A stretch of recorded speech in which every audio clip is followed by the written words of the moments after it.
When I walked into Horizon Digital Solutions as their new chief executive officer, I never expected to see my ex-husband's face turn pale with shock. The same man who had ended our 8-year marriage by announcing he was leaving me for his assistant during my birthday dinner now stood frozen by the conference room windows, realizing that the company's mysterious new leader was the woman he had so callously discarded.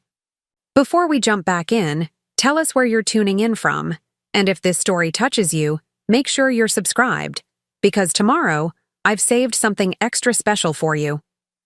The security guard handed me my temporary visitor badge with a friendly nod, but the contract in my leather portfolio clearly stated Chief Executive Officer. The glass and steel headquarters of Horizon Digital Solutions stood proudly against Boston's autumn skyline, morning sunlight catching on its windows, like flames. I adjusted my charcoal gray suit and took a deep breath, savoring the weight of the moment. After 4 months of confidential negotiations with the board, today was the day I would step into my role as CEO, and the day Jason would discover exactly who he'd be answering to. "Good morning, ma'am. Your name, please?"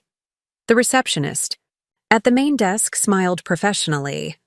"Rebecca Morgan," I replied, the name still feeling somewhat strange. I'd reverted to my maiden name after the divorce was finalized, shedding the Reynolds name along with the shattered remnants of my marriage. "Ah, yes, you're expected upstairs." She handed me a visitor badge. "This temporary ID will get you through all the doors today. HR will provide your permanent credentials after the announcement." I clipped the badge to my lapel, suppressing a smile at the irony. "Visitor," it read, though soon I would be leading one of Boston's fastest-growing digital marketing firms, the very same company where Jason had built his career while I had supported him from behind the scenes. The elevator ascended smoothly to the 21st floor, my heart beating steadily with anticipation rather than nervousness. 2 years ago, I had been nothing more than Jason's wife to the people in this building. Then I became Jason's ex after he publicly humiliated me at Harborview Restaurant, raising his glass for a toast at my birthday celebration, only to announce that he was leaving me for Vanessa, his executive assistant who was sitting 3 chairs away at the same table. "I've found something real," he'd said, oblivious to the collective gasp around us. "I think we all deserve happiness, and Vanessa and I have decided to stop hiding our feelings." 8 years of marriage ended over a plate of untouched birthday cake, witnessed by 6 of our closest friends and half the restaurant's patrons. Today, I would be their leader. The elevator doors slid open to reveal the bustling executive floor. Through the glass partitions, I could see various department heads gathering for the morning meeting. Most wouldn't recognize me. Jason had always kept me separate from his work life, claiming that mixing business and personal matters was unprofessional. How convenient that philosophy had been for him while he was sleeping with his assistant. I walked confidently toward Yam, the reception desk outside the main conference room. The young man looked up with a professional smile. "Good morning. How may I help you?" "I'm Rebecca Morgan. I believe I'm expected." Recognition flickered in his eyes, though he maintained his composure. "Of course, Ms. Morgan. The board members are already inside. The announcement meeting will begin in approximately 30 minutes. "Thank you," I replied, checking my watch. 8:55 a.m. The official announcement of my appointment was scheduled for 9:30 a.m. sharp. "Is there somewhere I can wait until then?" "Of course. I can show you to our visitor lounge." As he stood to escort me, the conference room door opened and several executives filed out. Jason emerged last, his attention fixed on the tablet in his hands. He looked different than when I'd last seen him. A new haircut, slightly thinner, with designer glasses I didn't recognize. Success had changed him, or perhaps it was living with Vanessa. I lowered my head slightly, turning toward the reception desk as if checking my phone. Not yet. The moment wasn't right. "Kyle," Jason called to the receptionist. Send these market projections to the department heads and make sure everyone's ready for the big announcement at 9:30. Ed's being very mysterious about this new CEO. My pulse quickened. He had no idea. Right away, Mr. Reynolds, Kyle responded, returning to his desk as Jason headed toward his office, Vanessa falling into step beside him, their matching navy suits a coordinated statement I found both calculated and tacky. Kyle turned to me apologetically. I'm sorry about the delay, Ms. Morgan. Let me show you to the waiting area. Actually, I said, an idea forming, is that small meeting room still available? The one near the east corridor? I gestured toward what I knew from the building plans was a glass-walled conference room with a clear view of Jason's office. Kyle looked surprised. You're familiar with our layout? I smiled. I did my research. He led me to the small room where I settled in with a perfect sightline to Jason's desk through the glass walls. Perfect. I opened my portfolio and removed a sleek leather folder containing the documents that would reshape Horizon Digital Solutions forever, including evidence of the mismanagement I'd spent the last 20 months meticulously documenting. The files told a damning story.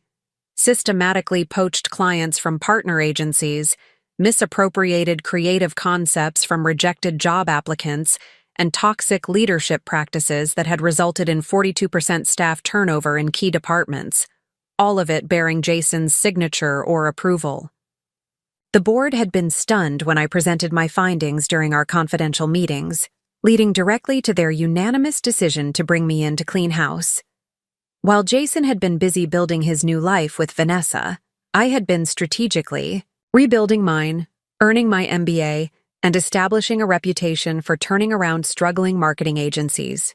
What Jason didn't know, what he had never bothered to discover, was that I had been the strategic mind behind his early successes, ghostwriting the proposals and campaigns that had launched his career. My phone vibrated with a text from Ed Fitzgerald, the board chairman. Everything's set for 9:30.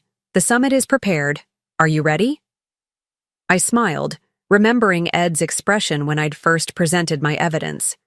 The shock had quickly given way to calculated determination.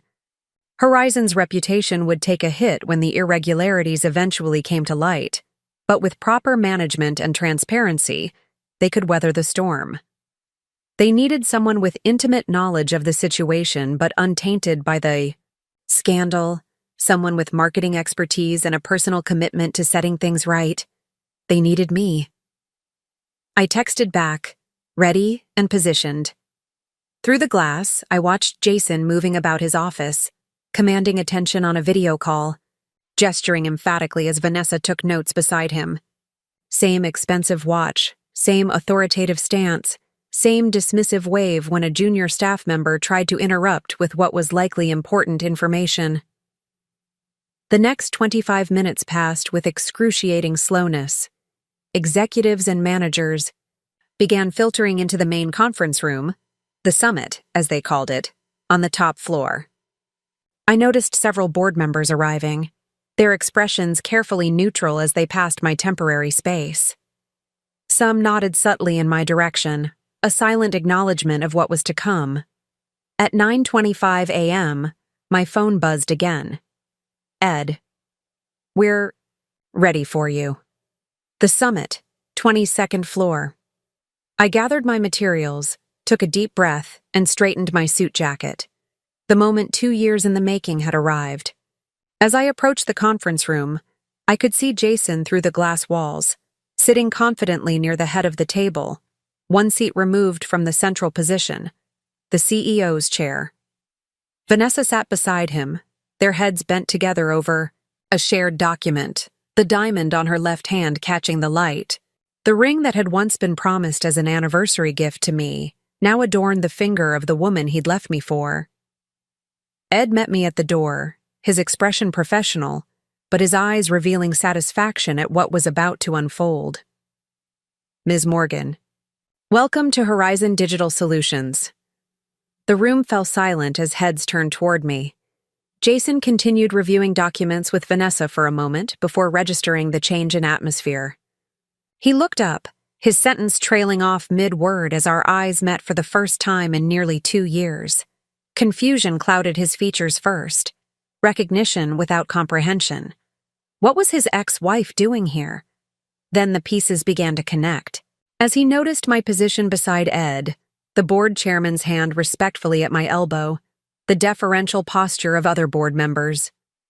"Ladies and gentlemen," Ed began, his voice carrying the authority of his position, "before we make the formal announcement to the company, I wanted to personally introduce you to Horizon Digital Solutions' new Chief Executive Officer, Rebecca Morgan." Jason's face drained of color, his knuckles whitening as he gripped the edge of the table. Beside him, Vanessa's expression transformed from confusion to dawning horror. The visitor badge suddenly felt feather-light against my lapel. "Many of you may not know Ms. Morgan," Ed continued, "but she brings exceptional qualifications to this position, with her background in strategic marketing. Preparing and narrating this story took us a lot of time, so if you are enjoying it, subscribe to our channel.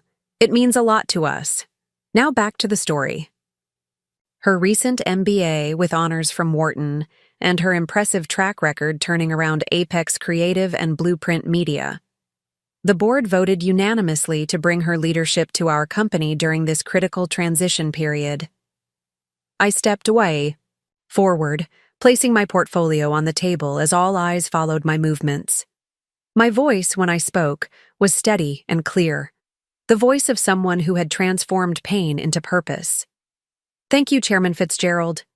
I look forward to working with all of you as we address the significant challenges facing Horizon and chart a course toward authentic creativity, ethical business practices, and sustainable growth." My gaze settled on Jason, who looked as though he might be sick. Vanessa had shifted away from him slightly, already creating distance. Some of you might be wondering about my familiarity with Horizon's operations despite coming from outside the company. The subtle emphasis on outside wasn't lost on Jason, whose breathing had become visibly uneven. "For those who don't know, I continued, opening my portfolio to reveal the meticulously organized documentation, "I was once Rebecca Reynolds, and I believe it's time we discuss the actual state of our agency, starting with these irregularities in client acquisition and creative attribution." As I began distributing copies of the analysis, Jason's shock transformed into something darker, a cornered, desperate realization. In a single morning, he had lost not just his authority, but his carefully constructed facade. And the woman he had discarded over birthday cake now held the power to expose everything. The temperature in the room seemed to drop as understanding dawned on the faces around the table. This wasn't just a leadership change, it was a reckoning, and it had only just begun. The conference room had fallen so silent you could hear the gentle hum of the ventilation system. I remained standing at the head of the table, watching as executives flipped through the pages of evidence I'd provided. Their expressions shifted from confusion to disbelief to dawning horror as they absorbed the implications. Jason sat frozen, his complexion ashen against his navy suit. The man who had once commanded every room he entered now seemed to be shrinking before my eyes. Beside him, Vanessa stared at the documents, her manicured finger tracking down a list of client names, clients she had helped acquire through tactics that now lay exposed. These numbers can't be accurate. Diana Torres from legal finally broke the silence, her voice strained. This would suggest systematic misrepresentation to clients for at least 2 years. 3 years, I corrected, maintaining my composure. The pattern begins subtly in 2020 but becomes increasingly bold by 2021. Note the discrepancy between reported campaign results and actual performance metrics. Nearly 40% inflation, consistently across major accounts. Ed nodded grimly. The board has verified Ms. Morgan's findings through an independent audit. The evidence is irrefutable. Jason's breathing had become shallow. visible in the rapid rise and fall of his chest. His eyes darted around the room, assessing allies, finding none. When he finally spoke, his voice carried a forced casualness that fooled no one. There's clearly some misunderstanding. These campaign reports were all approved through proper channels for strategic client management. I met his gaze steadily. Are you referring to Project Mirage, the one that systematically inflated social media engagement numbers to justify higher retainer fees? The same project where junior staff who questioned the numbers were either silenced or let go. A muscle twitched in his jaw. The Project Mirage documents were particularly damning. I'd discovered them only through careful interviews with former employees who had left Horizon under suspicious circumstances. I think we should continue this discussion privately, Jason said, attempting to regain control. This is a complex matter with sensitive implications for the company. That's precisely why we're discussing it here, Ed interjected firmly. Horizon has operated in shadows for too long. The board has unanimously decided that transparency begins now, in this room, with these executives. I nodded my thanks to Ed before continuing. Yes, the agency is in a precarious position. Yes, there will be legal and financial consequences. But with proper leadership and complete transparency, Horizon can weather this storm and emerge stronger. And you believe you're that leadership? Jason's voice dripped with sudden venom, his shock giving way to anger. A woman who's never run anything more complicated than our household budget? Several executives shifted uncomfortably at his naked hostility. Vanessa inched her chair slightly away from his, her self-preservation instincts visibly kicking in. I allowed myself a small smile before responding. While you were building your career at Horizon, Jason, I wasn't just running our household budget. I was completing my MBA. I was consulting with agencies on ethical marketing practices. And for the past 2 years, I've been turning around companies that faced far worse situations than Horizon's current predicament. I paused, letting this sink in. Throughout our marriage, Jason had dismissed my career aspirations, insisted that his work was enough for both of us. He'd never bothered to notice when I'd shifted from supporting his dreams to quietly building my own. Her most recent client being Apex Creative, Diana said suddenly, recognition dawning on her face. You're the consultant who uncovered their billing scheme and rebuilt their client trust. Their stock has doubled since they reorganized under your guidance. Jason's face contorted with disbelief. This is absurd. You can't possibly. The board didn't choose Ms. Morgan despite her connection to you, Jason, Ed cut in. We chose her because she has the unique combination of skills and intimate knowledge of Horizon that we need right now. The fact that you were once married is irrelevant to her qualifications. But we all knew that wasn't entirely true.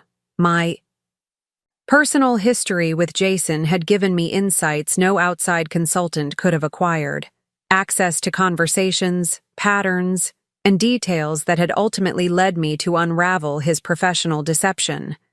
Now, I continued, returning to the matter at hand, let's discuss immediate action items.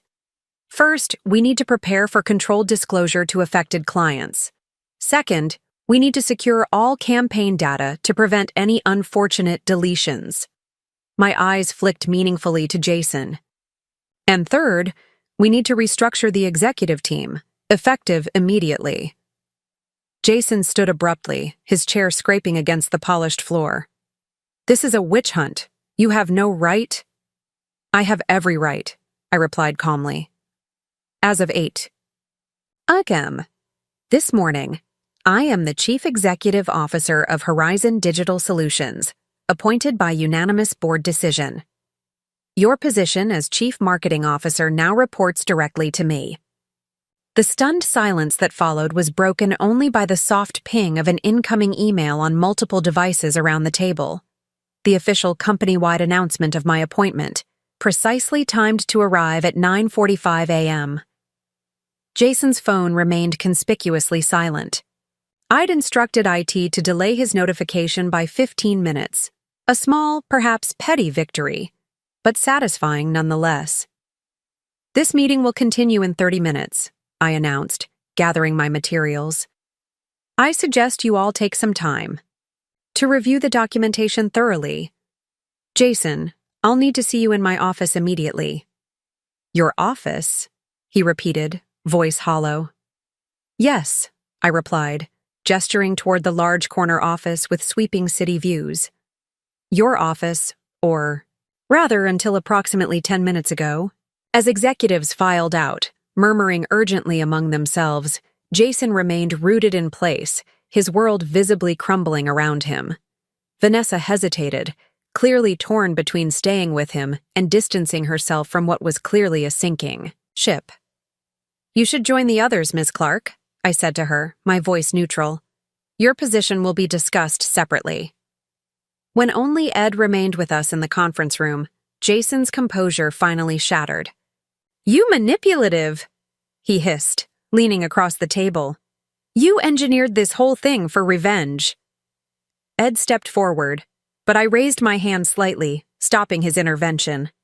This moment had been 2 years in the making, and I wouldn't be robbed of it. "Revenge?" I repeated softly. "Is that what you think this is about?" I gathered my portfolio and stood to my full height, looking directly into the eyes of the man who had once been my everything, the man who had ended 8 years of marriage with a public announcement at my birthday dinner. "This isn't revenge. Jason, this is justice for the clients you've misled, for the employees whose ideas you've stolen, for the company you were entrusted to represent ethically." I paused, letting my words sink in. That it happens to bring you to your knees is merely poetic. As I walked out of the conference room toward what was now my office, I heard Ed's voice behind me, cool and professional. "Mr. Reynolds, HR will escort you to your new office on the 18th floor. Please don't attempt to access any company servers or remove any documents from the premises." The visitor badge felt impossibly light against my lapel as I stepped into my new domain. Through the glass walls, I could see the office floor buzzing with the news of my appointment. Employees gathering in clusters, smartphones displaying my company headshot from the announcement email. The corner office, Jason's inner sanctum for the past 5 years, was already being transformed. His golf trophies and marketing awards had been boxed, the pretentious leather furniture was being replaced with my preferred modern pieces, and the closed blinds had been opened to flood the space with natural light. Symbolic, perhaps, but necessary. A new era of transparency was beginning at Horizon Digital Solutions, and the corner office was just the first space to feel its effects. I settled into the chair behind the expansive desk, now my desk. The office offered panoramic views of Boston's skyline, a visual reminder of how far I'd climbed since that devastating birthday dinner. I allowed myself exactly 30 seconds to savor the moment, the culmination of 2 years of meticulous planning, countless sleepless nights, and single-minded determination born in the ashes of humiliation. My phone buzzed with a message from Melissa Chen, the head of creative and the only executive who had secretly assisted me during my investigation. Systems access transferred. Jason locked out of all upper-tier platforms. Security protocols enacted. Also, congratulations. About damn time someone exposed him. I smiled briefly before returning to business mode. The next few hours would be critical in establishing my authority and preventing Jason from covering his tracks, or worse, sabotaging the company out of spite. Kyle, now my executive assistant, appeared at the door. "Ms. Morgan, IT has set up your credentials, and I've rescheduled your calendar for the day." He hesitated, then added with quiet satisfaction, "Mr. Reynolds is being escorted to his new office on the 18th floor. He's not taking it well." "Thank you, Kyle." I gestured for him to close the door. "I understand you've worked with Jason for 3 years?" "Yes, ma'am." His expression remained carefully neutral. "Then you've likely seen or heard things that might be relevant to our current situation." I met his gaze directly. I need to know if there's anything I should be aware of immediately, particularly regarding Project Mirage or any client concerns that might escalate quickly. Kyle's professional facade cracked slightly. I've suspected something wasn't right. For years, the private calls, the separate reporting structures, the meetings that disappeared from the calendar afterward. He straightened his shoulders. I keep copies of everything, Ms. Morgan, including items Mr. Reynolds thought were deleted. I hadn't expected this, an ally in Jason's inner circle. That could be extremely valuable. Kyle, would you be willing to share that information with our audit team? Absolutely, his response came without hesitation. Some of us have been waiting for this day for a long time. The implications of his words settled over me. Jason's deception had created silent victims throughout the company, people who'd seen wrongdoing but felt powerless to act. That would end today. Set up a meeting with Melissa from Creative and the independent auditors for 2 p.m., I instructed. And Kyle, thank you for your integrity. After he left, I turned to my computer, logging in with my new credentials. Access to the company's innermost workings now lay at my fingertips. I had done it, transformed the humiliation of that birthday dinner into the sweet triumph of this morning. But as I began reviewing Jason's email history, I realized this was about more than personal vindication. This was about building something better from the ruins of what Jason had corrupted. And that work was just beginning. The commotion outside caught my attention as I reviewed the quarterly marketing reports. Through the glass walls of my new office, I could see Jason arguing with 2 security personnel near the elevator bank. His face was flushed with anger, his gestures increasingly erratic as several employees stopped to watch the spectacle. Smartphones, discreetly raised to capture what would undoubtedly become viral content within the company's internal messaging system. I pressed the intercom. Kyle, what's happening? Mr. Reynolds is refusing to go to his new office. He's demanding access to his old computer and files. I watched for another moment as Jason's tirade continued. This public meltdown was exactly what I'd wanted to avoid, not for his sake, but for the company's. We needed a controlled transition, not a spectacle that would end up on social media within minutes. Ask Ed and Diana to join me immediately, I instructed Kyle. Then have security bring Jason to the Elmwood conference room, not here, within 5 minutes. By the time Ed and Diana arrived, both looking concerned about the developing situation, I had already drafted a strategic response to Jason's outburst. Jason is spiraling, Diana said without preamble. He's threatening to call major clients and tell them to pull their contracts. He's already tried contacting Martin Lawrence. At Prisma Innovations, Ed added. Fortunately, Martin called me first. He was confused by Jason's claims that the company is being hijacked. I nodded, processing this information. Martin Lawrence was Horizon's largest client, representing nearly 25% of annual revenue. What did you tell him? The truth, that we're undergoing a leadership transition and will brief him personally tomorrow. He's agreed to withhold judgment until then. Good. I stood, gathering my tablet. Let's deal with Jason now before this gets any more public. As we walked to the Elmwood room, employees quickly averted their eyes, pretending not to watch the unfolding drama. Their curiosity was understandable. In a single morning, the company's power structure had been completely upended. Jason was pacing the conference room when we entered, his tie loosened, hair disheveled. 2 security guards stood impassively by the door. When he saw me, his expression contorted with rage. There she is, he snarled. The woman who orchestrated this entire coup. That's enough, Jason, Ed said sharply. Your behavior is inappropriate and unprofessional. Unprofessional? He laughed bitterly. She's my ex-wife. This entire situation is inappropriate. The board, Diana interrupted, made its decision based on Ms. Morgan's qualifications and her evidence of your professional misconduct. Your personal history is irrelevant to that decision. Jason turned to me, his voice dropping dangerously. You planned this from the beginning, didn't you? Our entire marriage? Was it just to get close to Horizon? The absurdity of his accusation might have been comical if it weren't so offensive. We'd met in college, years before either of us had any connection to Horizon Digital. I think you're confused about the timeline, Jason, I replied calmly. When we married, you were a junior copywriter at Weber and Associates. Horizon wasn't in either of our futures then. Why? His voice cracked slightly, genuine confusion breaking through his anger. Why this company? Why now? I considered, my answer carefully, aware of Ed and Diana watching this exchange. Because Horizon is where the evidence led me.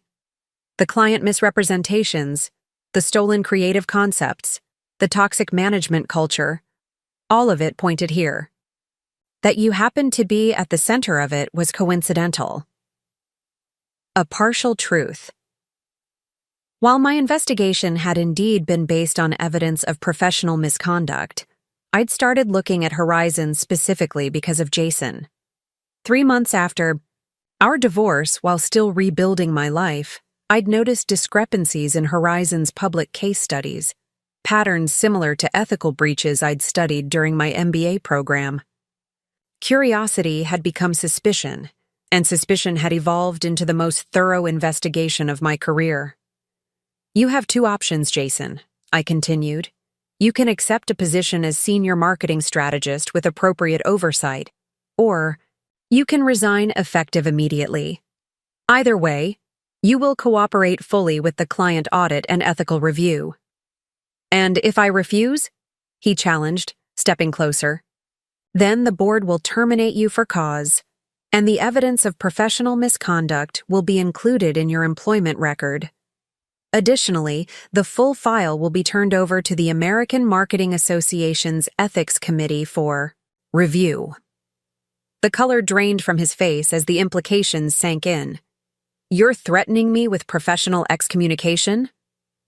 I'm offering you a choice, I corrected. More than you gave me when you ended our marriage via public announcement. At my birthday dinner. Ed shifted uncomfortably, and I realized I'd allowed personal history to seep into a professional conversation. I quickly redirected. The choice is yours, Jason, but it needs to be made now. The company announcement has gone out. The transition is happening with or without your cooperation. He stared at me for a long moment, calculation replacing rage, in his eyes. When he finally spoke, his voice had regained its usual controlled timbre. I'll take the senior strategist position, temporarily, while I consider my options. I nodded, unsurprised. Jason had always been pragmatic when cornered. Wise choice. Kyle will brief you on your new responsibilities and limitations. For now, I suggest you go to your new office and gather yourself before the all-hands meeting at 3 p.m. As security escorted him out, I noticed the subtle change in his demeanor, the way his shoulders straightened, his expression smoothed into unreadable calm. The initial shock had worn off. The calculating Jason I knew so well was re-emerging, already plotting his next move. He's going to be a problem, Ed murmured beside me. Yes, I agreed, but a managed problem is better than an unpredictable one. What I didn't share with Ed was the dossier still in my portfolio, the evidence I hadn't yet presented to the board. The offshore consulting fees, the intellectual property theft from smaller agencies, the connections to questionable marketing tactics that went far beyond mere professional impropriety. Jason wasn't just a manipulative executive. He was the linchpin in a network of deception that extended beyond Horizon's walls, and I had only begun to unravel the full extent of his operation. As we walked back toward the executive floor, Diana cleared her throat uncomfortably. Rebecca, may I speak frankly? I nodded, curious about what the head of legal wanted to say. The personal history between you and Jason, it complicates things from a legal standpoint. If he decides to claim this is a personal vendetta rather than corporate governance, he can claim whatever he wants, I interrupted smoothly. The evidence speaks for itself. 5 independent auditors have verified my findings. The board has unanimously approved my appointment. His accusations would be dismissed as the desperate attempts of a disgraced executive to deflect attention from his own misconduct. Diana didn't seem entirely convinced. Still, perception matters, especially with clients and industry partners. Which is why, I added, I've compiled a comprehensive dossier on my own involvement, full disclosure of our past relationship, documentation of my investigation process, and independent verification of every finding. It's all there, Diana. Transparency works both ways. This seemed to satisfy her, at least temporarily. As we reached my office, I paused, turning to both board members. Horizon Digital is about to enter the most challenging period in its history, I said quietly. What happens in the next 72 hours will determine whether we emerge stronger or collapse under the weight of Jason's deceptions. I need to know you're both prepared for what's coming. Ed's expression hardened with determination. We knew what we were getting into when we reviewed your evidence, Rebecca. The board stands behind you. I hoped that resolve would hold when the full scope of Jason's activities came to light, because the client deception I'd presented was merely the tip of a much darker iceberg. One that, when exposed, would send shockwaves far beyond horizons. Walls. The afternoon unfolded in a blur of meetings, each one revealing new layers to Jason's web of deception. At 2 p.m., I met with Melissa Chen from Creative and the forensic accountants in a secure conference room we designated as our investigation hub. We've begun deep analysis of the server backups, Melissa reported, her fingers flying across her keyboard as she projected data onto the wall screen. Jason thought he was covering his tracks by deleting files from the main system, but he didn't. Realize we maintain encrypted backups on a separate server that even executives can't access. The lead forensic accountant, a stern woman named Victoria Blackwood, nodded appreciatively. Smart protocols. We've already identified at least 23 instances where original client reports were altered before presentation. The discrepancies are subtle but significant. Reach numbers reclassified, engagement metrics artificially inflated, competitor analyses manipulated to make Horizon's work appear more effective. Show me, I requested, moving closer to the screen. Victoria pulled up side-by-side comparisons of campaign reports, original versions versus the doctored files that had been officially submitted to clients. The changes were clever but unmistakable. Instagram engagement inflated by 34%, conversion rates adjusted upward, competitive positioning enhanced through selective data presentation. He was good, Victoria admitted grudgingly. Most of these manipulations would go unnoticed in standard reviews. It's only when you look at the pattern across multiple clients that the deception becomes apparent. Kyle entered the room carrying a thick folder. Ms. Morgan, I found these in Mr. Reynolds's private files, the ones he kept in his credenza rather than the company's document management system. I accepted the folder with gloved hands, mindful of maintaining the chain of evidence. Inside were handwritten notes detailing meetings not recorded on Jason's official calendar, many with an individual identified only as MK. The same initials from the email exchanges I'd uncovered earlier. Melissa, can you cross-reference these dates with Jason's email communications with this MK contact and check his building access logs for these days? See if any unregistered visitors came through security. As Melissa nodded and began typing, I continued reviewing the documents. One page caught my attention, a handwritten calculation of fee structures between Horizon Digital, several client companies, and a third entity labeled Meridian Consulting. The numbers were staggering. Over $2. $3 million moved through this triangular structure in the past year alone. Victoria, what do we know about Meridian Consulting? The forensic accountant frowned. Nothing yet. It's not mentioned in any of the official company documents we've reviewed. A knock at the door interrupted us. Diana entered, her expression grave. "Rebecca, we may have a situation developing. Jason's been making calls from his personal cell phone since being escorted to his new office. We can't monitor the content, but the patterns are concerning." "Who has he called?" I asked immediately, alert to the potential threat.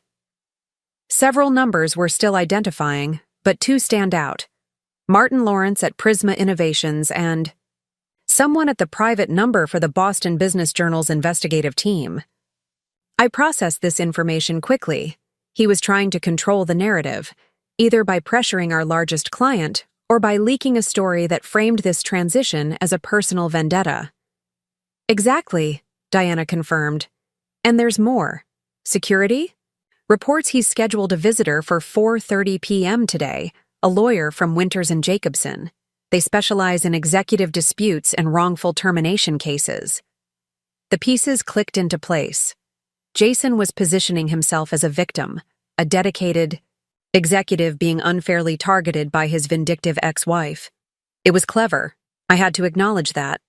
If he succeeded in controlling the narrative, he could undermine my credibility before the full extent of his deception became public. "We need to accelerate our timeline," I decided. "Diana, is the press release ready for the client disclosure?" "Almost. Legal is finalizing the language to ensure we're fully compliant while minimizing relationship damage." "Send me the draft immediately. I want it issued before close of business today." I turned to Victoria. "How quickly can your team compile a preliminary report on the client discrepancies?" "We can have a top-line summary in 3 hours. It won't be comprehensive, but it will establish the pattern of intentional misrepresentation." "That's sufficient for now." I faced Melissa next. "I need access to Jason's email exchanges with this MK contact as soon as possible, and full visitor logs for the past year cross-referenced with his private calendar." As the team dispersed to their tasks, I found myself alone in the conference room, surrounded by evidence of Jason's betrayal, not just of me, but of the entire company and its clients. The familiar ache of personal hurt had long since transformed into something colder and more focused, determination to expose the truth, whatever the cost. My phone buzzed with a message from Ed. "Jason requesting private meeting with you. Says, it's in everyone's best interest. Thoughts?" I considered the request. Meeting alone with Jason would be risky, but it might also reveal what he was planning. After a moment's reflection, I responded, "Conference room C.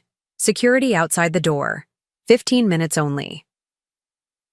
At precisely 3:45 p.m., I entered the small conference room to find Jason already seated, his composure fully restored. The disheveled, angry man from our earlier confrontation had vanished, replaced by the calculated, charming executive I'd been married to for 8 years. "Rebecca." He greeted me with a smile that didn't reach his eyes. "Thank you for meeting with me." 15 minutes, Jason. I'm on a tight schedule." He leaned back, studying me with newfound respect. "You know, in all our years together, I never truly appreciated your capabilities. That was my mistake, one of many." "I'm not here for reminiscence," I replied evenly. "What did you want to discuss?" "A mutually beneficial arrangement." He slid a folder across the table. "My resignation, effective immediately, in exchange for certain accommodations." I opened the folder to find a drafted resignation letter and a proposed separation agreement. The terms were breathtaking in their audacity: full severance, retention of stock options, indemnification against any professional improprieties discovered during his tenure, and a mutual non-disparagement clause that would effectively prevent the company from disclosing the reasons for his departure. "This is delusional, Jason." "Is it?" His smile widened slightly. "Consider the alternatives. A prolonged public battle between ex-spouses at the helm of a major marketing agency. Accusations of personal vendetta undermining legitimate corporate governance. Client defections, industry gossip, talent exodus." He shrugged. Horizon's reputation would plummet, possibly beyond recovery. You seem to be forgetting the evidence, I reminded him. 5 independent auditors have verified the client deception. This goes beyond any personal history between us. Evidence can be interpreted many ways. His tone remained conversational, almost friendly. Did you know Martin Lawrence and I have been friends since business school? That we vacation together in the Hamptons every summer? How do you think Prisma will respond when their CEO hears that his old friend is being railroaded by his bitter ex-wife? I maintained my poker face, though internally I was recalculating. Martin Lawrence controlled nearly a quarter of our business. If he pulled Prisma's contracts... And the press, Jason continued, noting my silence. They love a scandalous narrative. Scorned wife takes revenge on corporate husband. It practically writes itself. You're overplaying your hand, Jason. I closed the folder and slid it back to him. Your proposal is rejected. His expression hardened. Then you leave me no choice but to protect myself by any means necessary. Is that a threat? A statement of fact. He stood slowly. I've spent 12 years building Horizon Digital.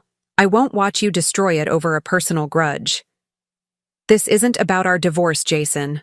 I rose to meet his gaze directly. This is about $2. $3 million in consulting fees to a shell company. This is about systematically manipulated client data that put accounts at risk. This is about intellectual property theft that jeopardized dozens of careers and millions in agency revenue. A flicker of surprise crossed his face at the mention of the specific figure. He hadn't expected me to know the full extent of the Meridian consulting operation. You're out of your depth, Rebecca, he said, his voice dropping to a dangerous whisper.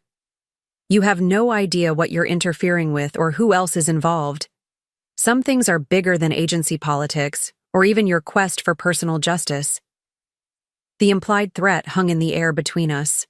For the first time, I sensed real fear beneath Jason's calculated exterior, not fear of exposure or professional disgrace, but something deeper and more primal. Our 15 minutes are up, I said calmly, moving toward the door. Security will escort you back to your office. The all-hands meeting is still scheduled for 4:30 p.m. I expect you to attend and support the transition publicly. As I reached for the door handle, Jason called after me. Rebecca. Something in his tone made me pause. We were married for 8 years.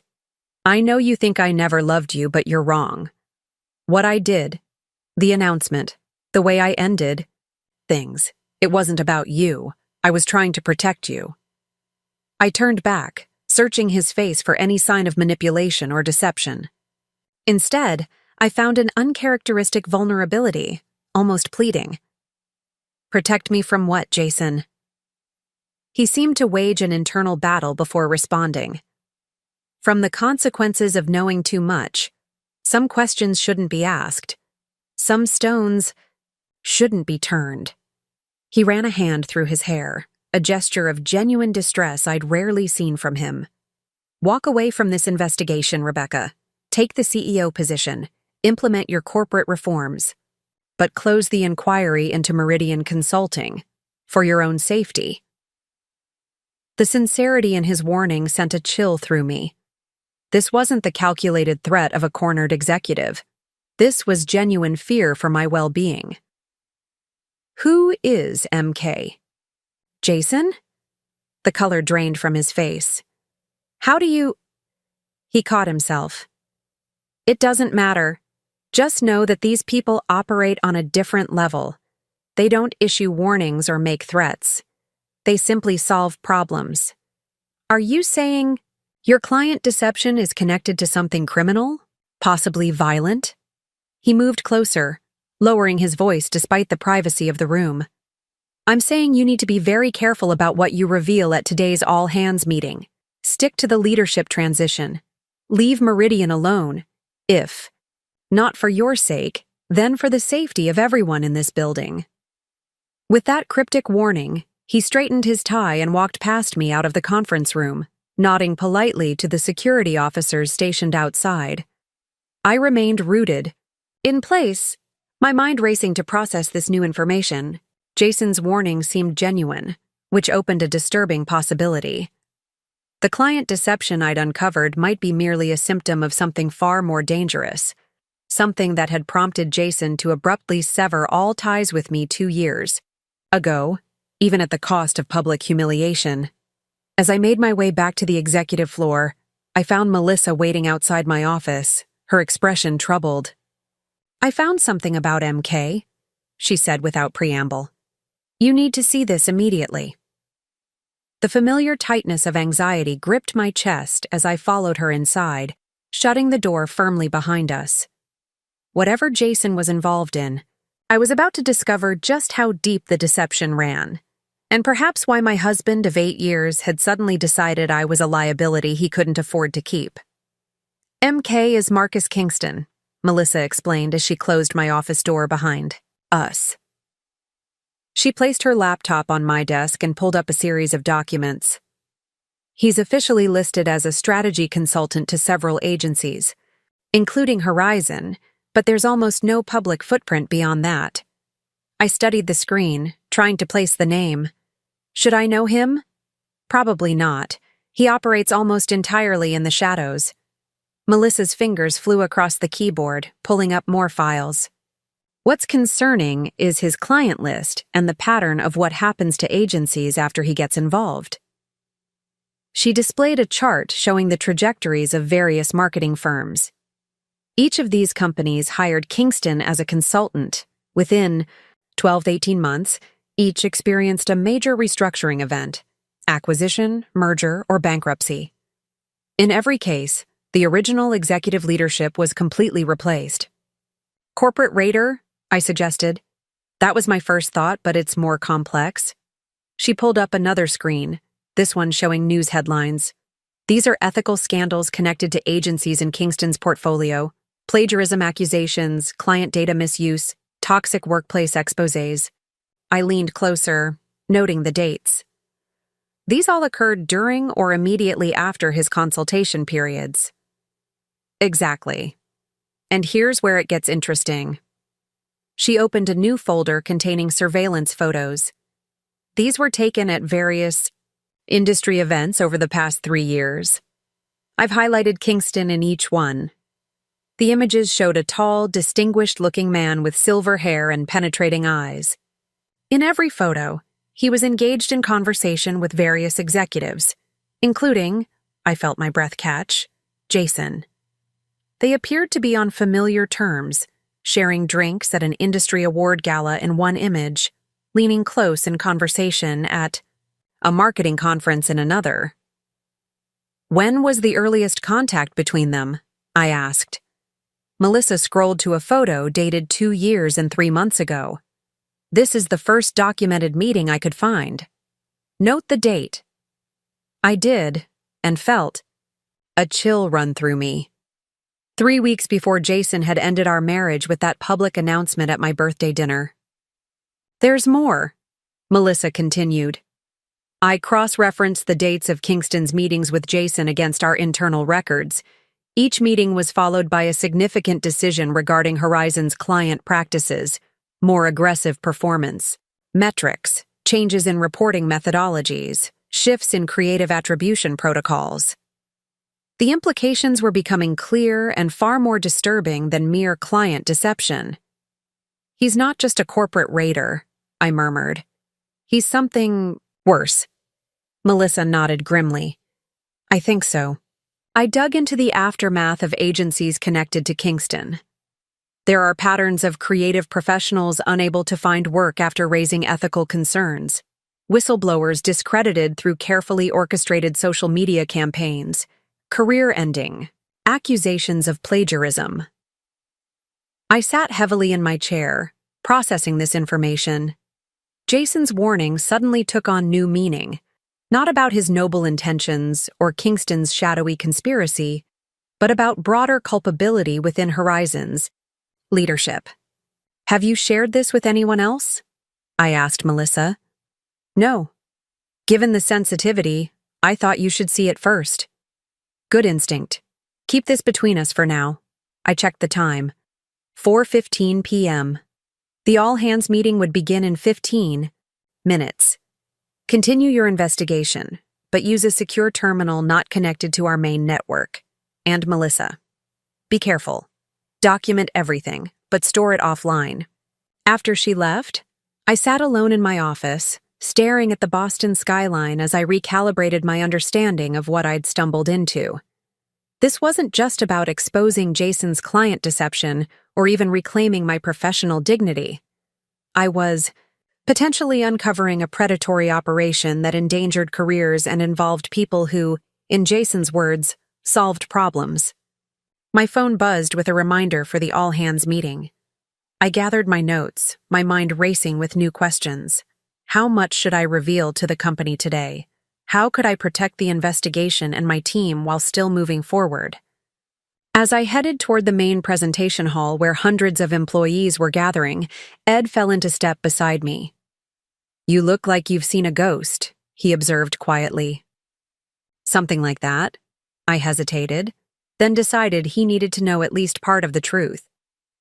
"The situation is more complex than we initially believed. Jason may be involved with dangerous people." Ed's expression tightened. "Dangerous how?" "I'm still piecing it together, but I think our focus needs to shift. The client deception appears to be covering up something bigger, possibly systematic corporate sabotage across multiple agencies." He absorbed this in silence as we approached the presentation hall doors. "Should we postpone the meeting?"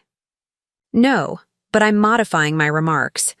We announced the leadership transition and briefly addressed the client review, but I won't mention Meridian Consulting or Marcus Kingston."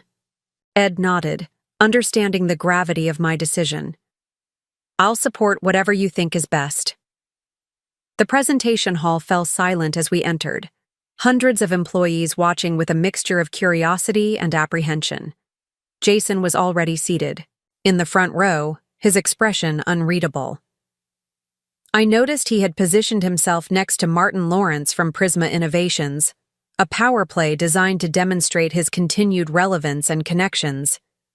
As I took the stage, I felt the weight of every gaze. These people depended on Horizon for their livelihoods. They had mortgages, children in college, careers they'd built. What I said in the next few minutes would affect them all.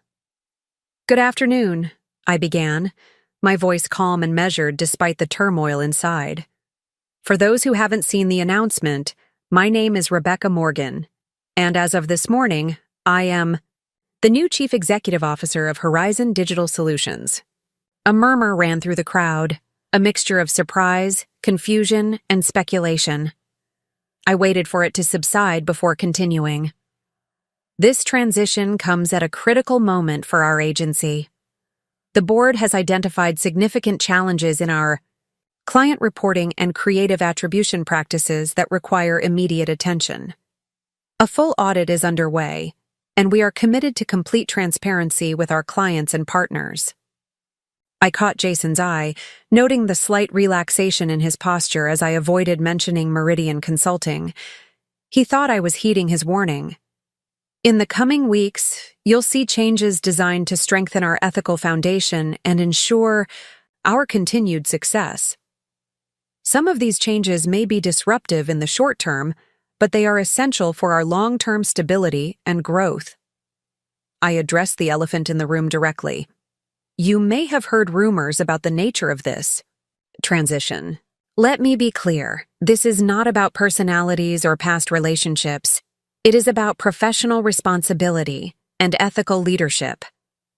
The presentation hall remained silent, employees hanging on every word. "Jason Reynolds will be transitioning to the role of senior marketing strategist, where his institutional knowledge will remain valuable to the agency. We appreciate his years of service and look forward to his continued contributions in this new capacity." Jason rose on cue, joining me on stage with a practiced smile that appeared genuine to everyone who didn't know him as well as I did. He shook my hand firmly, playing his part in this carefully choreographed display of corporate unity.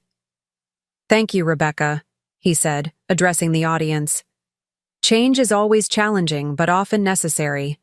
I fully support this transition and look forward to working with Ms. Morgan to ensure Horizon's continued success." His performance was flawless, the consummate professional accepting a new corporate reality with grace. Only I could see the calculated warning in his eyes as he added, "Horizon Digital has always put the welfare of our clients, employees, and creative integrity first. That commitment remains unchanged under this new leadership." The implied message was clear. Don't expose what we've been doing or everyone suffers.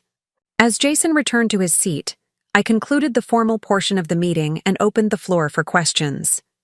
They came rapidly, reflecting the uncertainty rippling through the company. Will there be layoffs? Is the agency in trouble with clients? Will this affect our current campaigns? Are we being investigated by industry authorities? I answered each question with as much honesty as I could without revealing the true scope of what we'd discovered, all while maintaining eye contact with Jason, letting him believe I was complying with his warning while plotting my next move. As the meeting concluded and employees filed out, Martin Lawrence approached me, Jason hovering nearby. "Impressive first day," Lawrence remarked, his shrewd eyes assessing me carefully. "Jason speaks highly of your capabilities, though he seems surprised by your appointment." "Change often comes with surprises," I replied diplomatically. "Indeed."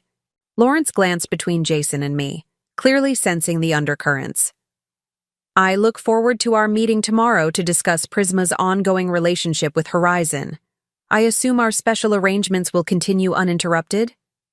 The emphasis on special arrangements sent a warning signal through my mind. Was Prisma involved in the deception we'd uncovered? "We'll discuss all aspects of our partnership tomorrow," I assured him, maintaining a professional smile. "Horizon values transparency in all our client relationships." Something flickered in Lawrence's eyes. Concern, perhaps, or calculation. "Transparency. Yes, a modern virtue, though not always conducive to business efficiency." He nodded politely. "Until tomorrow, then." As he walked away, Jason lingered for a moment. "Smart decision in there," he said quietly. "Keeping things vague protects everyone." "I'm still investigating Meridian Consulting," I informed him, keeping my voice low. "I'm just being methodical about it." A flash of genuine fear crossed his face.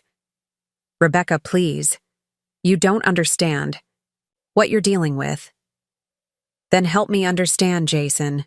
Who is Marcus Kingston really, and what are you involved in?" His face paled at the mention of Kingston's name. "How did you—" He stopped, composing himself. "Not here. Not now." "My office, 8 p.m., I instructed. "After most employees have left. One chance to explain yourself, Jason." He hesitated, then nodded almost imperceptibly before walking away, his shoulders tense with what appeared to be genuine dread. As the presentation hall emptied, I remained on stage, watching the retreating figures. The day had revealed layers of deception far beyond what I'd initially suspected. Whatever Jason was involved in, it extended beyond Horizon Digital, beyond our broken marriage, beyond simple client deception, and if my suspicions were correct, Marcus Kingston wasn't just a corporate consultant, but something far more sinister. I checked my watch. 5:30 p.m. 2.5 hours until Jason's explanation. Time to prepare for a conversation that might finally reveal the truth behind both our failed marriage and the dark secret at the heart of Horizon Digital. The hours after the all-hands meeting were filled with methodical preparation. After briefing Ed on what I'd discovered about Meridian Consulting, I retreated to my office with strict instructions not to be disturbed except for emergencies. I called Victoria, the lead forensic accountant. "I need everything you have on Horizon's client reporting practices for the past 2 years." Focus on any changes in methodology, shifts in creative attribution, or unusual payment structures that might connect to outside consultants. That's outside our original scope, she replied hesitantly. I know. The investigation has evolved. I need this information as soon as possible. After ending the call, I contacted an old colleague from my MBA program, Sophia Ramirez, now a private investigator specializing in corporate malfeasance. Sophia, I need a background check on someone named Marcus Kingston. Deep dive, off the books, highest discretion. Sounds serious, she remarked. Timeline. Yesterday if possible. But I'll take whatever you can get me by this evening. The client deception evidence against Jason was damning, but I sensed a deeper layer to his corruption, one that went beyond mere profit and into something potentially catastrophic. The more I uncovered about Meridian Consulting, the more disturbed I became. At 7 p.m., Melissa knocked softly at my door. I've got something. She placed a tablet on my desk displaying corporate registration documents. Meridian Consulting was established 3 years ago, registered in Delaware. The beneficial owners are hidden behind a series of shell companies, but I tracked payments from Horizon to Meridian, then from Meridian to several industry journalists and influencers. Bribes? I asked, scanning the payment schedule. More like strategic influence. Look at the publication dates. She pulled up a timeline showing articles praising Horizon's work juxtaposed with damaging exposés about competing agencies. Each negative piece about a competitor corresponds with a payment from Meridian to the writer, and each payment from Horizon to Meridian. They were systematically undermining competition through manufactured scandals, I murmured, the pieces falling into place. Exactly. But here's where it gets darker, Melissa continued, her voice dropping. I found communications between Kingston and Jason discussing a containment strategy for what they called internal ethical concerns. The timing matches perfectly with the departures of 3 creative directors who later found themselves blacklisted in the industry. Whistleblowers, I realized. They were silencing potential whistleblowers. And here's the kicker. Melissa pulled up another document. 2 weeks before Jason ended your marriage, Kingston emailed him about proximity liability and ensuring complete compartmentalization to protect core operations. The very next day, Jason booked the reservation at Harborview Restaurant. The implication hit me like a physical blow. My marriage hadn't ended because Jason had fallen for Vanessa. It had ended because Marcus Kingston had deemed me a liability, someone too close to Jason's activities who might eventually discover what was happening at Horizon. My phone buzzed with a text from security. Mr. Reynolds has arrived for your 8 p.m. meeting, waiting in lobby. I stared at the message, considering my options. Was I walking into a trap by meeting Jason alone, or was this my best chance to understand the full scope of what I was facing? Have security bring him up. I instructed Kyle via intercom. And Melissa, I want you monitoring the office cameras from the adjacent room. If anything seems off, call Ed immediately. As Melissa left to take position, my phone rang. Sophia returning my call about Kingston. Rebecca, I've got preliminary information on your target. It's concerning. Go ahead, I said, putting her on speaker as I prepared my office for Jason's arrival. Marcus Kingston, age 56, former military intelligence, specialized in psychological operations before transitioning to corporate work. He operates a network of consulting firms that all trace back to a parent company called Vertex Strategic. Their client list includes a dozen major agencies that have all experienced leadership overhauls in the past 5 years. Criminal record? None, which is the strange part given what happens around him. There's a pattern of accidents and scandals surrounding people who raise concerns about his clients.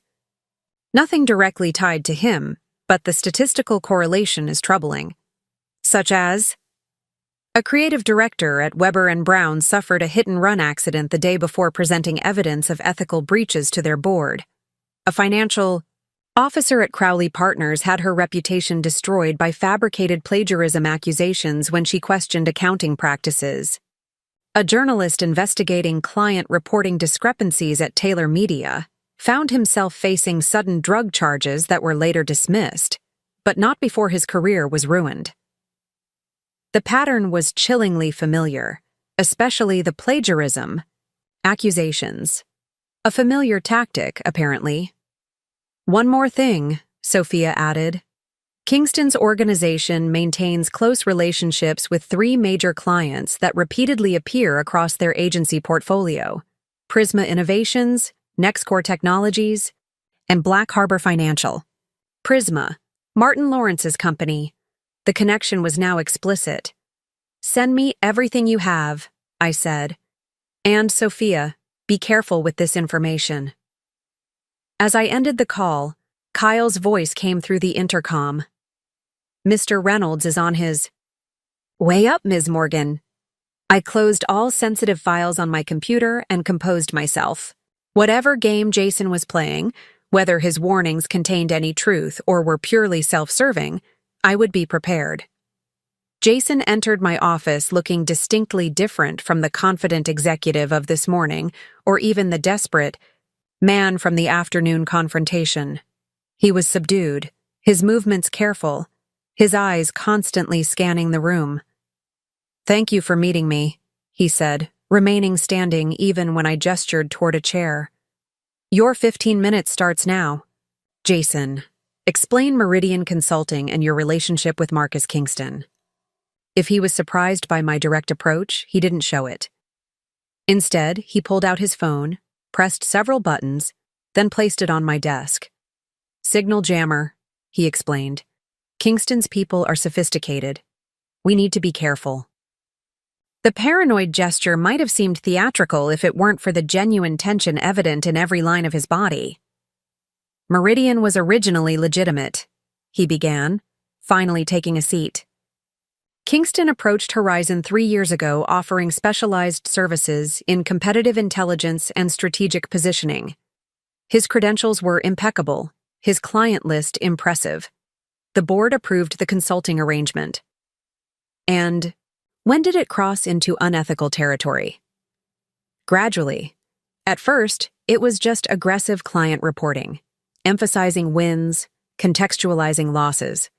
Standard agency spin. Then came suggestions about strategic information placement with industry publications.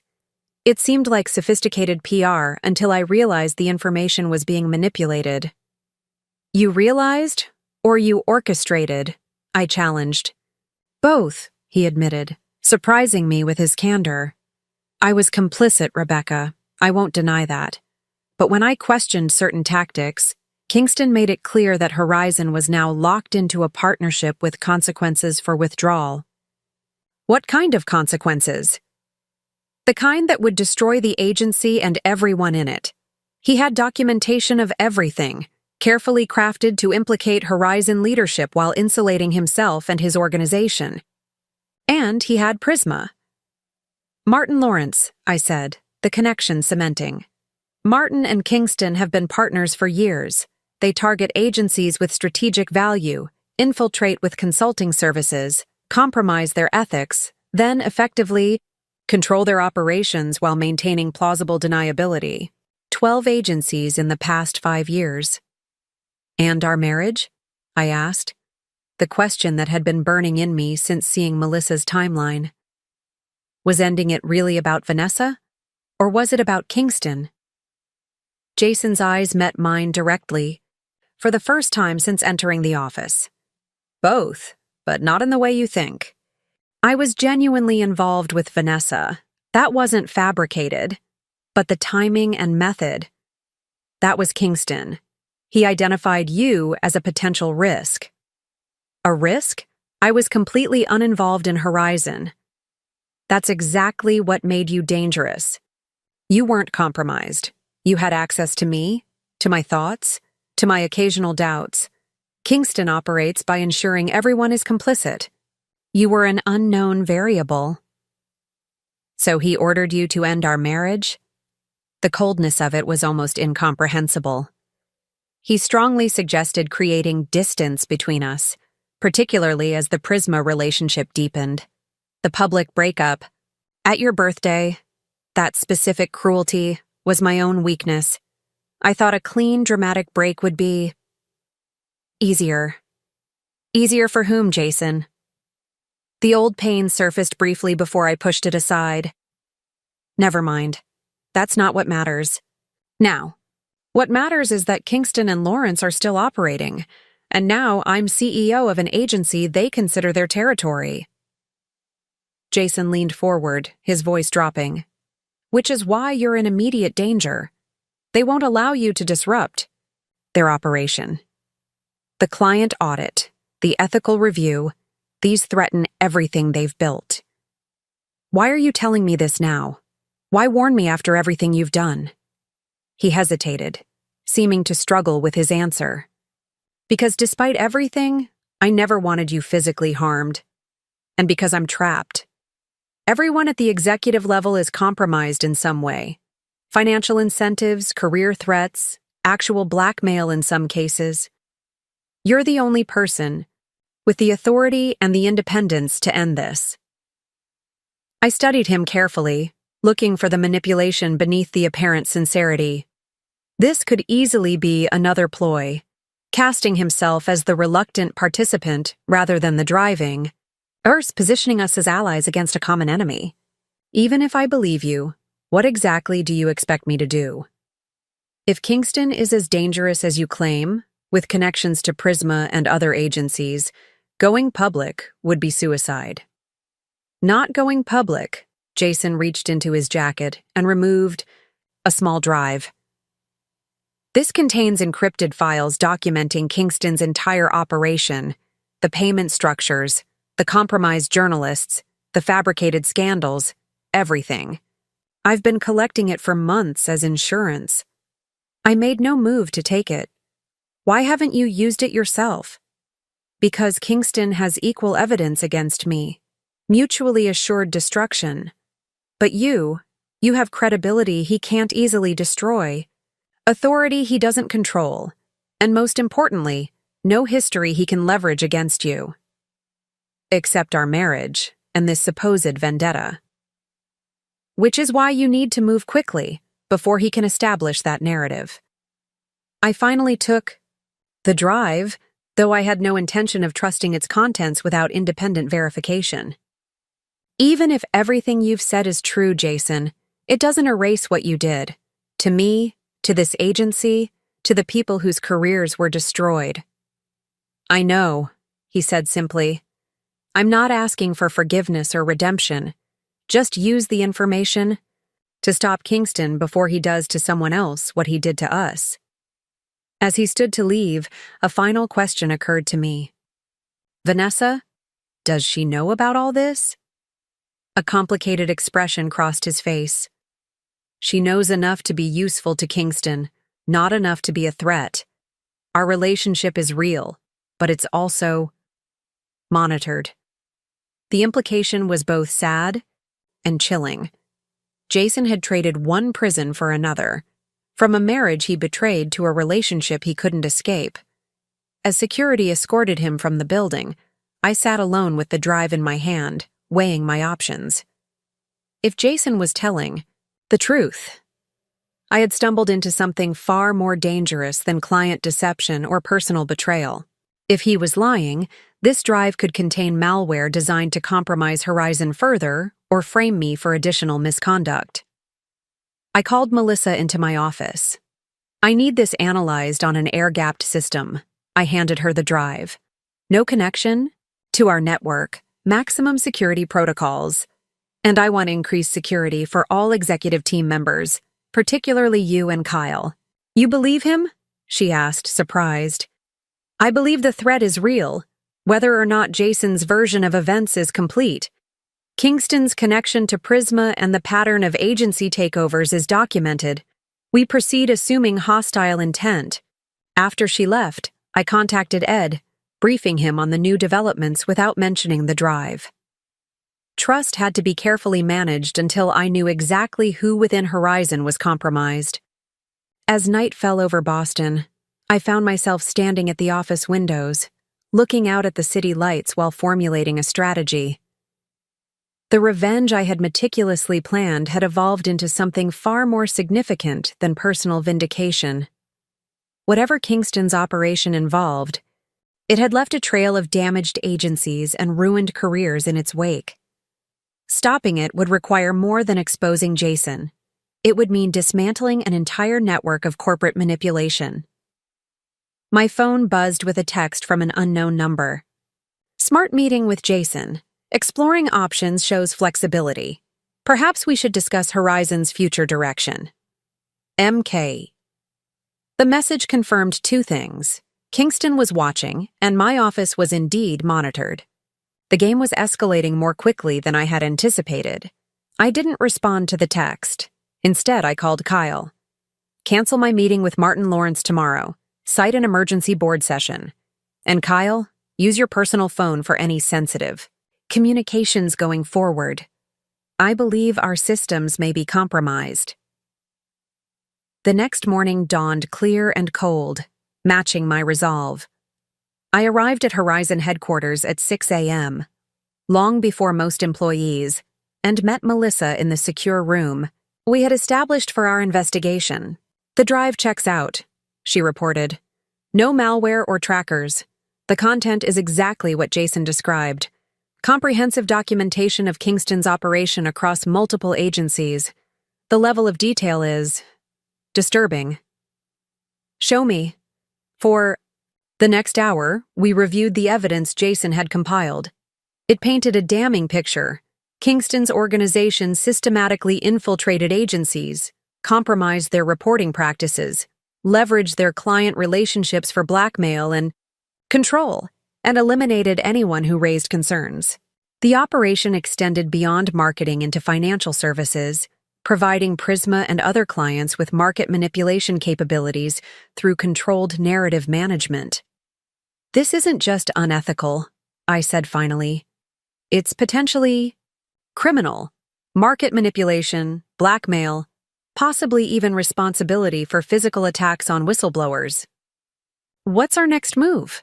Melissa asked. I considered our options carefully. Going to the authorities directly would be dangerous. Kingston clearly had connections and influence.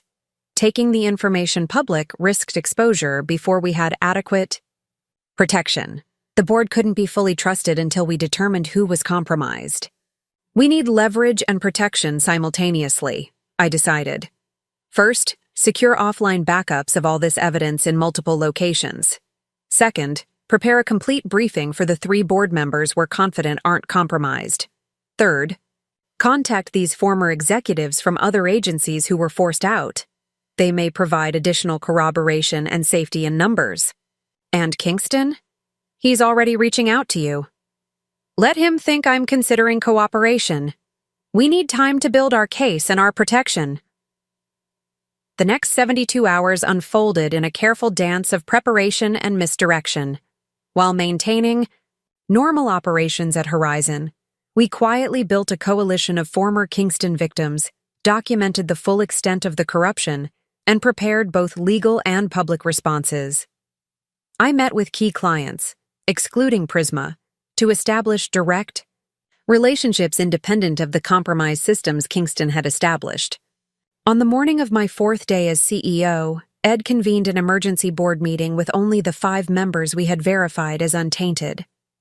I presented the complete evidence of Kingston's operation, including his connection to Prisma and other clients. This leaves us with 3 options, I concluded. 1.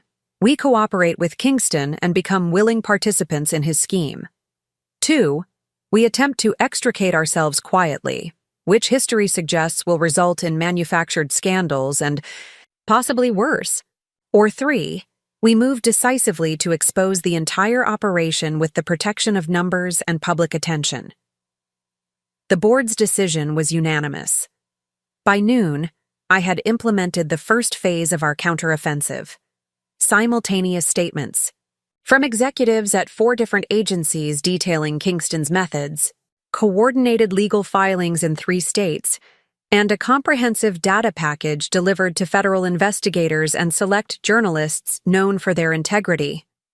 Kingston's response came within the hour, a call directly to my office phone. "Ms. Morgan," his voice was remarkably calm.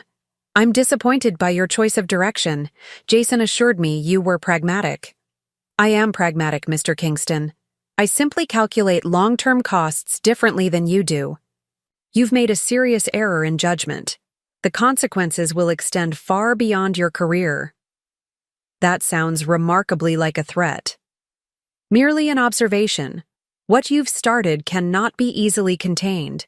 Many will be damaged, including those you claim to protect." "Perhaps. But your operation ends today, regardless of the cost." After he hung up, I implemented the final phase of our plan. A company-wide address explaining the situation in measured terms, the immediate severance of all ties with Prisma Innovations, and the announcement of an industry coalition against corporate manipulation tactics. Jason attended the address, standing quietly at the back of the room. When I finished speaking, he approached the stage. "You've done what I couldn't," he said, simply. "Thank you." "I didn't do it for you," I replied. "I know." He handed me an envelope. "My resignation, effective immediately. No conditions, no requests. You were right from the beginning. Horizon needs a clean break from the past." I accepted the envelope, feeling neither triumph nor resentment, just a clear-eyed recognition that some chapter of my life was finally closing. "What will you do now?" I asked, more curious than concerned. "Cooperate with the investigators. Try to make amends where possible. Start over somewhere without the weight of all this." He glanced toward Vanessa, who stood by the door, uncertainty written across her face. "Some relationships may not survive the process, but that's the price of truth." As he walked away, I felt no satisfaction in his downfall, no pleasure in having orchestrated the collapse of his career. What I had once framed as personal revenge had transformed into something far more meaningful, dismantling a system of corruption that had damaged countless lives and careers beyond my own. The weeks that followed brought both challenges and vindication. Kingston disappeared before authorities could question him, but his organization crumbled as agencies and clients rushed to distance themselves from the scandal. Horizon weathered significant financial turbulence as we severed ties with compromised clients, but our transparency earned respect within the industry and attracted new business committed to ethical practices. 6 months later, I stood at the EC podium of the American Marketing Association's annual conference, delivering the keynote address on ethical leadership and corporate responsibility.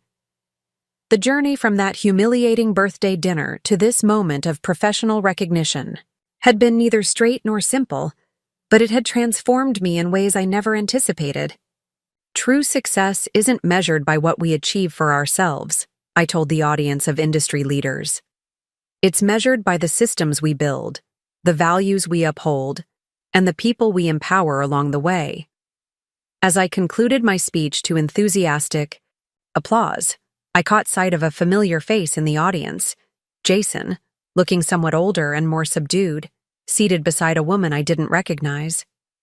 He nodded slightly in acknowledgement, a gesture neither friendly nor hostile, simply respectful.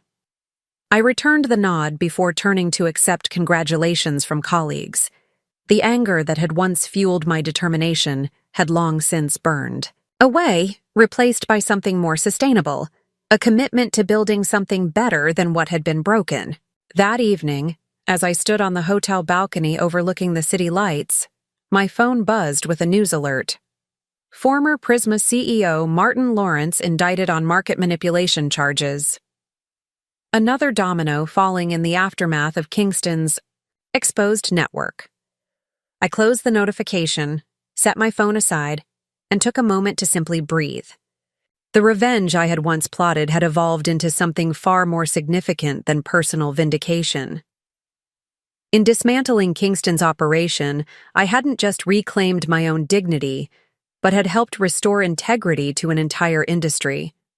Perhaps that was the ultimate lesson. That true healing comes not from making others pay for our pain, but from transforming that pain into purpose that extends beyond ourselves. The husband who had humiliated me at my birthday dinner had inadvertently set me on a path to discover strengths I never knew I possessed, to achieve impact beyond what either of us had imagined possible, and ultimately, to outgrow the very need to prove him wrong. I turned back toward the conference hall where colleagues waited, ready to continue building something that would last long after this chapter of my story had faded into memory. Up next, you've got 2 more standout stories, right on your screen. If this one hit the mark, you won't want to pass these up. Just click and check them out.